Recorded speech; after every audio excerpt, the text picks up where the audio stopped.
की जय। फाल्गुन कृष्ण पक्ष विजया एकादशी। युधिष्ठिर बोले, हे जनार्दन, फाल्गुन मास के कृष्ण पक्ष की एकादशी का क्या नाम है और उसकी विधि क्या है, सो सब विस्तार पूर्वक कहिए। श्री कृष्ण भगवान बोले, हे राजन, फाल्गुन मास के कृष्ण पक्ष की एकादशी का नाम विजया एकादशी है। इसके व्रत के प्रभाव से मनुष्य को विजय प्राप्त होती है।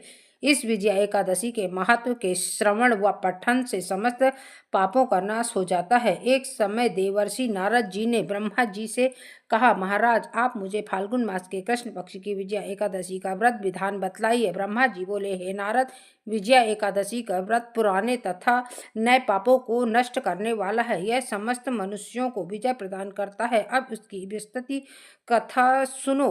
कथा त्रेता युग में जब मर्यादा पुरुषोत्तम श्री रामचंद्र जी ने वनवास के समय लक्ष्मण जी तथा सीता जी सहित पंचवटी में निवास किया, तब वहां पर रावण सीता जी का हरण कर ले गया। इन दुख से श्री रामचंद्र जी तथा लक्ष्मण जी अत्यंत व्याकुल हो गए और सीता जी की खोज के लिए चल दिए। घूमते घूमते जब वे मरणासन जटायु के पास पहुंचे तो जटायु उन्हें सीता जी का वृतांत सुनाकर मृत्यु को प्राप्त हो गया। कुछ आगे जाकर उसने सुग्रीव से मित्रता हुई और उन्होंने बाली का वध किया। हनुमान जी ने लंका में जाकर सीता जी का पता लगाया और वहां से लौटकर श्री रामचंद्र जी से सब समाचार कहे। श्री रामचंद्र जी ने सुग्रीव की संपत्ति से वानर सेना सहित लंका प्रस्थान किया और जब श्री रामचंद्र जी समुद्र के किनारे पहुंचे तो उन्होंने मगरमच्छ से युक्त उस अगाध समुद्र को देखकर लक्ष्मण जी से कहा कि इस समुद्र को हम किस प्रकार पार करेंगे।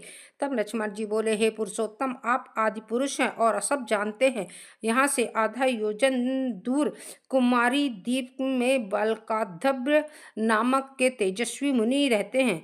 आप उनके पास जाकर उनका उपाय कहिए। लक्ष्मण जी ने इस प्रकार के वचन सुनकर श्री रामचंद्र जी से बकदालभ्य ऋषि के पास गए और उन्होंने प्रणाम करके बैठे हुए मुनि उनको पहचान गए। उन्होंने मनुष्य रूप धारण किए मर्यादा पुरुषोत्तम से पूछा, हे राम, आपका आना कैसे हुआ है। रामचंद्र जी कहने लगे कि हे ऋषिवर, मैं अपनी सेना सहित यहाँ आया हूँ और राक्षसों को जीतने के लिए लंका जा रहा हूँ। आप कृपा करके समुद्र पार करने का कोई ऐसा उपाय बतलाइए।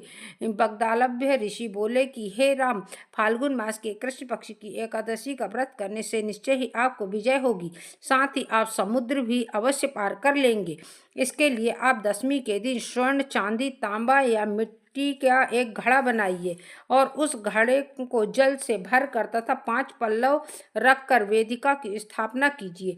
उस घड़े के नीचे सतनजा यानी 7 अनाज मिले हुए और उसके ऊपर जौ रखें।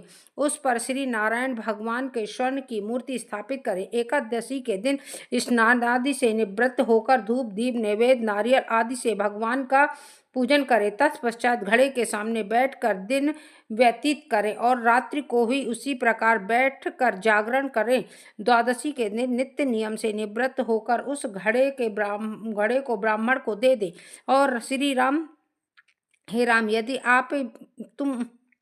यदि तुम भी इस व्रत को सेनापतियों सहित करोगे तो तुम्हारे विजय अवश्य होगी।